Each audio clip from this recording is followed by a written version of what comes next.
Welcome back छात्रों। आज के इस वीडियो में मासिक आकलन सत्र 2024-25 माह जुलाई 2024 देखिए, यहाँ पे कक्षा 8वीं का विषय आपका सामाजिक विज्ञान का पूरा मासिक आकलन का पेपर विथ आपका बेहतरीन तरीके से सलूशन लेके आ चुका हूँ। पूरे क्वेश्चन पेपर आपका 25 अंक का होगा। 40 मिनट आपको समय दिया जाता है। तो चलिए फटाफट पूरे क्वेश्चन पेपर आपको दिखाएंगे और साथ में देखिए आपके इनके लिखित आंसर आपको देखने को मिल जाएंगे। लास्ट तक बने रहना, हर एक क्वेश्चन के आंसर आपको आप एक ही वीडियो पर कंप्लीट तरीके से मिल जाएगा। देखिए पहला क्वेश्चन आपका जो वस्तुनिष्ठ आता है, इसमें दिया गया है मृदा निर्माण का कारक नहीं है। क्या आपका समय नहीं है, मृदा का गठन नहीं है, जैव पदार्थ या फिर आपका भूकंप। तो देखिए एक अंक का सिंपल सा क्वेश्चन है। आंसर आपको जो है मृदा आपका जो निर्माण का कारण, देखिए पहली बात तो आपका मृदा गठन बिल्कुल होगा, जैव पदार्थ भी होंगे और भूकंप से भी आपका क्या होता है, मृदा यानी मिट्टी का निर्माण होता है।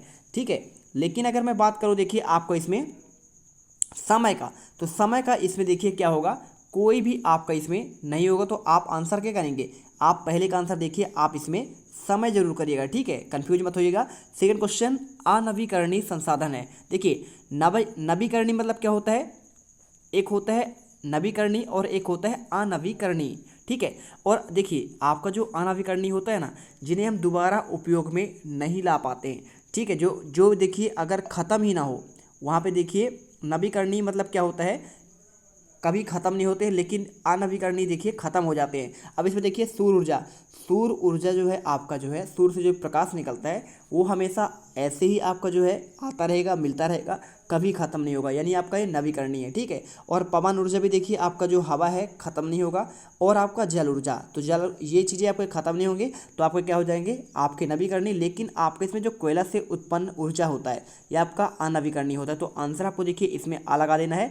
थर्ड क्वेश्चन देखिए, पृथ्वी का कितना प्रतिशत पानी पीने योग्य नहीं है। तो देखिए यहाँ पे आपका पीने योग्य नहीं है, तो भाई साहब पूरे 99% जो है ना, हम पानी पी नहीं सकते, क्योंकि देखिए ये सारा पानी कहाँ रहता है, समुद्र में। अभी चल रहा है बरसात का सीजन, और बरसात का पूरा पानी कहाँ इकट्ठा होता है, समुद्र पर, और वो पूरा पानी खारा होता है, और खारे के कारण ही हम उसे पी नहीं पाते, है ना। तो आपने देखा होगा आपके गर्मी जब चलती होंगी, क्या आपके यहाँ चलती होंगी, कूलर चलती होंगी। अब कूलर में अगर आप पानी भर देते हैं तो जो पीने वाला पानी भी है, तो उसमें देखते हैं एक उसमें जो है ना नीचे जम जाता है। तो जम जाता है कौन सा, वही आपका यहाँ पे, तो नीचे आपका देखिए जो जम जाता है उसे आपका लवण कहते हैं। ठीक है, जो रह जाता है वो नमक की मात्रा कहलाती है। तो इस प्रकार से देखिए आपका शुद्ध जल में भी आपका देखिए कुछ आपके लवण की मात्रा पाए जाते हैं। तो देखिए 99% हम पी नहीं पाते हैं, लेकिन आपका 1 से 1.5% पानी हम पीने योग्य उपयोग कर पाते हैं। ठीक है, चलिए इसके बाद देखिए अति लघुत्तरीय क्वेश्चन आता है। क्या दिया गया इसमें देखिए, पुनर्जागरण का स्वरूप स्पष्ट करना है। 2 अंक क्वेश्चन है, सिंपल सा आपको आंसर दिखा देते हैं। चलिए देखिए आपको आंसर आपको यहाँ पे जो है आपका कौन सा, 1 मिनट ना, आपका मैंने आंसर जो है देखिए तीसरे का दे दिया। पुनर्जागरण का स्वरूप की बात कर रहा है, चलिए आपको आंसर दिखा देते हैं। तो देखिए आपको यहाँ पे आंसर आपको देखने को मिल जाएगा। पहला का देखिए आपको ये आंसर आपका नहीं था, इसमें आपका देखिए समय था। ठीक है, तो आप समय कर लीजिएगा, बाकी आपके पूरे आंसर सेम है, कोई दिक्कत नहीं, 3 तक का आंसर।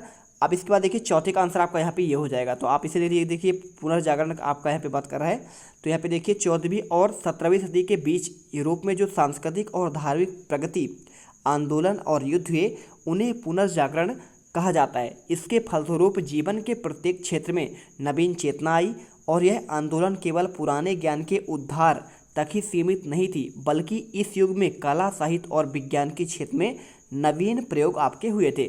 अब इसके बाद देखिए आपका जो क्वेश्चन 5वां दिया गया है, इसमें आपका पूछा गया था विश्व बाल शोषण मुक्ति दिवस कब मनाया जाता है। तो आपका देखिए 20 नवंबर इसमें करेक्ट आंसर आपको होगा। आप इसमें लिख दीजिएगा 20 नवंबर। ठीक है, मैंने आपको आंसर भी दिखाया भी है।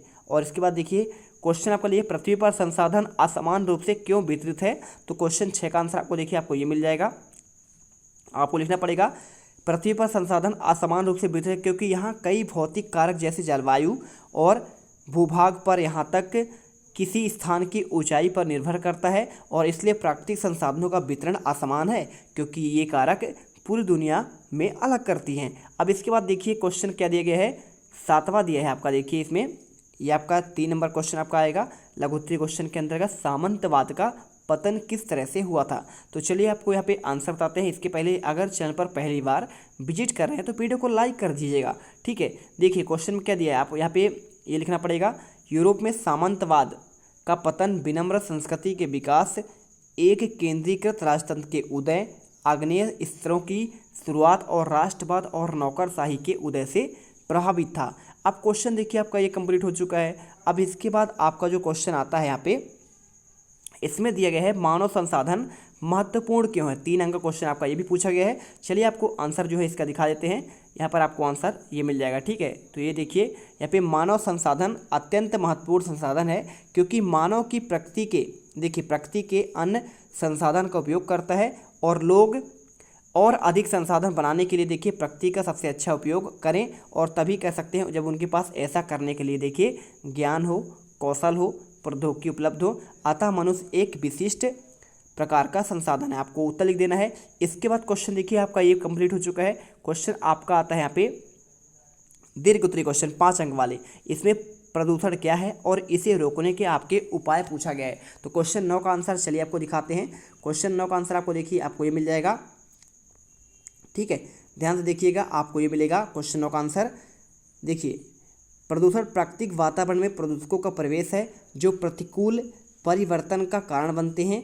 और देखिए प्रदूषण किसी भी पदार्थ, जैसे देखिए क्या होता है, ठोस होता है, तरल, गैस, ऊर्जा, रेडियोधर्मिता, गर्मी, ध्वनि, प्रकाश, और देखिए इसके आगे का रूप ले सकता है। और जैसे प्लास्टिक, उपभोक्ता को कम खपत करना, ड्राइविंग और औद्योगिक उत्पादन को कम इस्तेमाल करना इत्यादि से प्रदूषण की रोकथाम के लिए प्रयास किया जा रहा है। और प्रदूषण नियंत्रण रणनीति में भी बनाए गए हैं जो प्रदूषण प्रबंधन और पर्यावरण इसके प्रभाव को कम करने की कोशिश की गई है। तो आप आंसर कर लीजिए। अब इसके बाद क्वेश्चन देखिए आपका जो है लास्ट आता है, क्वेश्चन 10वां आता है खंड वा में। देखिए प्रोजेक्ट कार्य के अंतर्गत 5 नंबर क्वेश्चन। इसमें आप दूसरे गलत व्यवहार और हरकतों से बचने के लिए कौन कौन से 4 कार्य करेंगे।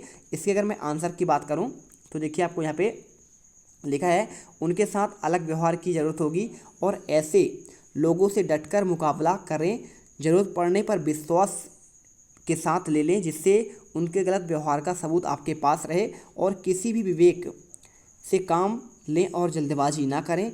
और इसके आगे देखिए अकेले में किसी से न उलझे बल्कि सामने वालों को उलझाकर निकलने की कोशिश करें जब तक कि आपके अनुकूल वातावरण ना मिले। तो इस प्रकार देखिए हमने आपको सभी क्वेश्चन के आंसर प्रोवाइड करा दिए हैं, और आई होप आपको इन सभी क्वेश्चन के अच्छे से आंसर मिल चुके होंगे। तो ये रहा आपका देखिए मासिक आकलन 2024-25 का माह जुलाई का विषय सामाजिक विज्ञान का कक्षा 8वीं का पूरा क्वेश्चन पेपर और इसका आंसर। और इसके अलावा देखिए आपको हिंदी का हो या फिर आपके इंग्लिश का, विज्ञान का, गणित का, सभी के आंसर अपलोड कर दिए गए हैं। फटाफट जाइए और देख लीजिए और कमेंट करिए कौन सा आपको जो है सब्जेक्ट का आपका रह गया जिसका आंसर आपको जो है लिखना है। मिलते हैं नेक्स्ट वीडियो पर। जय हिंद, जय भारत।